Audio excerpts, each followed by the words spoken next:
안녕하세요. 반갑습니다. 오복음TV와 함께하는 복음으로 보는 성경 사사기 14장입니다. 계속해서 삼손의 이야기인데 14장은 결혼 이야기입니다. 결혼하면서 삼손이 냈던 수수께끼 때문에 있었던 이야기가 기록되어 있습니다. 자, 14장 1절입니다. 삼손이 딥나에 내려가서 거기 블레셋 사람의 딸 중에서 한 여자를 보고, 야, 이게 삼손의 그 중심 나실인 아닙니까? 하나님께서 태어나게 한 이 나실인데 어째서 블레셋 여인을 탐을 냅니까? 그래.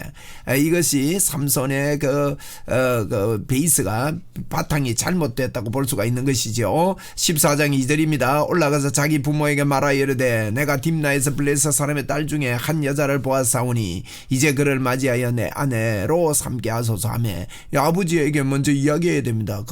이제 결혼 습관이 아버지가 가서 신부 쪽에 만나야 되거든요. 그래서 그 부모가 그에게 이르되 내 형제들의 딸 중에서나 내 백성 중에 어찌 여자가 없어서 내가 할례받지 아니한 블레셋 사람에게 가서 아내를 맞으려 하느냐 하니, 삼손이 그의 아버지에게 이르되 내가 그 여자를 좋아하니 나를 위하여 그 여자를 데려오소서 하니라. 지금 이거 어떤 상황입니까? 아버지가 생각할 때는 너는 나실인이고 너는 그렇게 해서는 안 된다는 겁니다. 이방 여자와 결혼하면 안 된다는 겁니다. 그런데 삼손이 외동아들 아닙니까? 그리고 아이를 낳지 못하는 형편에서 이게 태어났기 때문에 애지중지 이렇게 키웠던 것 같습니다. 그래서 아버지에게 졸라댑니다. 그러니까 그때에 블레셋 사람이 이스라엘을 다스린 까닭에 삼손이 틈을 타서 블레셋 사람을 치려 함이었으나 그의 부모는 이 일을 여호와께로부터 나온 것인 줄 알지 못하였더라. 이 삼손의 마음에는 그런 마음을 가지고 있었던가 봐요.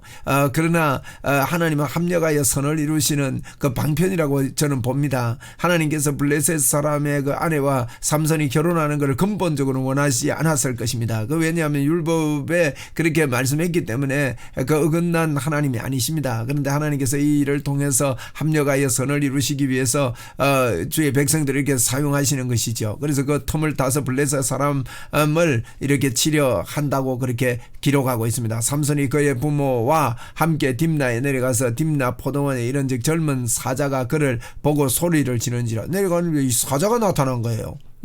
여호와의 영이 삼손에게 강하게 임하니 그의 손에 아무것도 없어 그 사자를 염소 새끼를 찢는 것 같이 찢었으나 그는 자기의 행한 일을 그 부모에게 알리지 아니하였더라. 죽이고 뭐 시체를 가까이 하고 하면 안 되거든요. 그가 내려가서 그 여자와 말하니 그 여자가 삼손의 눈에 들었더니 삼손의 눈에 들었더니 얼마 후에 삼손이 그 여자를 맞으려고 다시 가다가 돌이켜 그 사자의 죽음을 본저 사자의 몸에 벌떼와 꿀이 있는지라. 이게 얼마 후에라고 그랬으면, 얼마 후에라는 말은 좀 세월이 지난 것을 이야기하고 있습니다. 얼마 후에라는 말은요, 이제 이 원래 이 사자의 그 시체에 벌이 오지 않지요. 그리고 벌떼와 꿀이 있었다 그랬는데 얼른 보면 이게 잘 이해가 안 됩니다만은 이렇게 생각해 보십시오.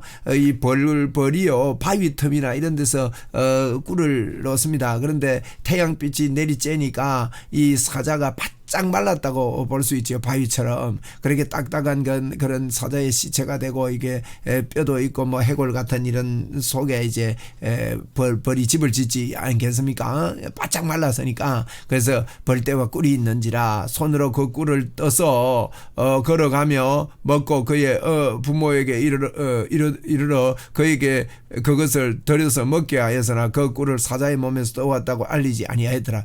죽음 시체를 가까이 하면 안 되거든요. 이런 것들이 이제 이 삼손의 나실인으로서의 그 정체성이 분명하지 못해서 그렇습니다. 철저하게 정체성이 분명해야 됩니다. 우리 예수 믿는 사람들은 우리 안에 예수 그리스도가 계신다. 나는 하나님의 사람이다. 하나님이 나와 함께 계신다는 게 이게 분명해야 되는데 이 정체성이 희미하니까 나중에 낙이 턱 그것도 죽음을 건드리는 거거든요.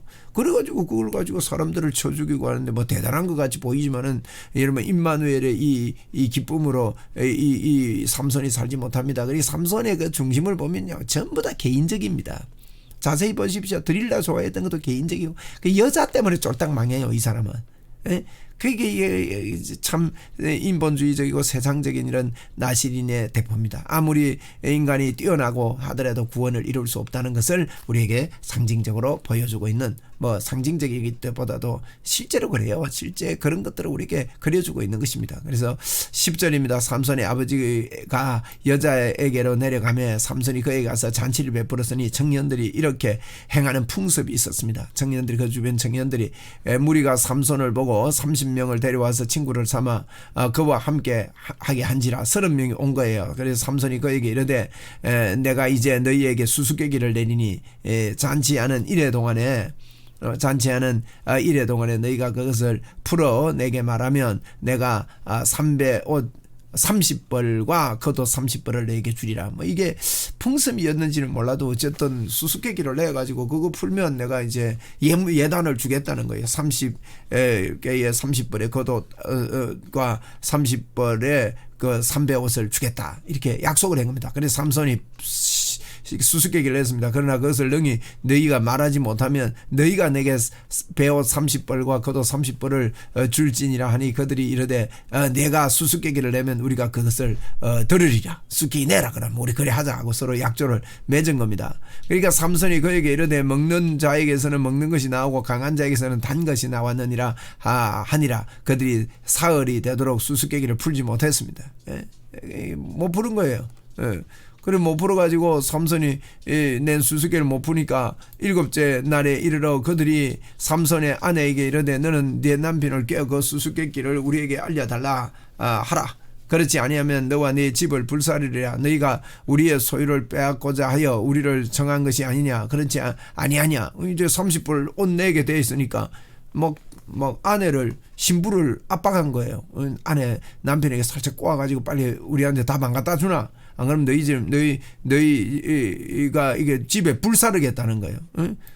불사르리라 이렇게 말합니다. 에브라임이 입다 보고도 그렇게 불사르리라 했지 않습니까? 그게 삼손의 아내가 그의 앞에서 울며 이르되 당신이 나를 미워할 뿐 아니라 사랑하지 아니하는도다. 우리 민족이 수수께끼를 말하고 그 뜻을 내게 알려주지 아니하는도다 하는지라. 삼손이 그에게 이르되 보라, 내가 그것을 나의 부모에게도 알려주지 아니하겠다. 어찌 그들에게 알게 하리요 하였으나 7일 동안 그에게 잔치할 때 그의 아내가 그의 앞에서 울면 7일 내내 우는 거예요. 그리고 그에게 강요함으로 7째 날에 마지막 날이죠. 그가 그의 아내에게 수수께끼를 알려주며 그의 아내가 그것을 자기 백성에게 이야기해 주었습니다. 처음부터 그럼 압박을 가했다는 거죠. 7일 동안 울었다는 거는.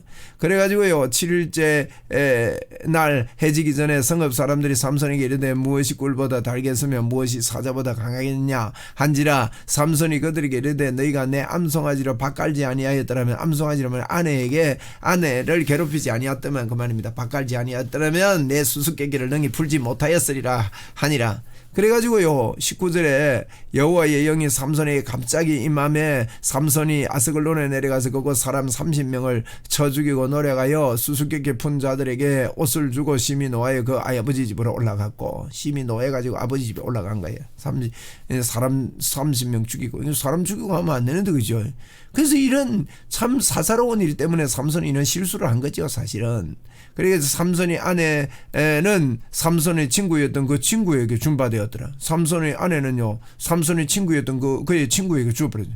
그러니까 이혼당해버린 거예요. 삼손이 결혼도 못 해보고 결혼도 못하고. 이런 참 그 출발이 잘못되니까 끝도 잘못되는 거죠. 하나님이 원치 않는 그런 결혼입니다. 하나님이 짝지어 주신 아내를 얻어야 되지, 하나님 짝지어 주시지 않았는데 이렇게 되면요 가정의 파탄과 여러 가지 어려움들이 오는 것을 보게 됩니다. 이렇게 삼손은 이제 그 출발부터가요 그렇게 매끈하지 않고 아름답지 못합니다. 이것이 하나님을 떠난, 아무리 사람이 강하고 아무리 대단해도 하나님을 떠난 우리 사람은 실수와 어려움 속에서 이렇게 할 수밖에 없다. 그럴 수밖에 없다. 이런 죄 속에, 이런 죄성 속에 있을 수밖에 없는 우리 사람임을 우리에게 보여주고 있습니다.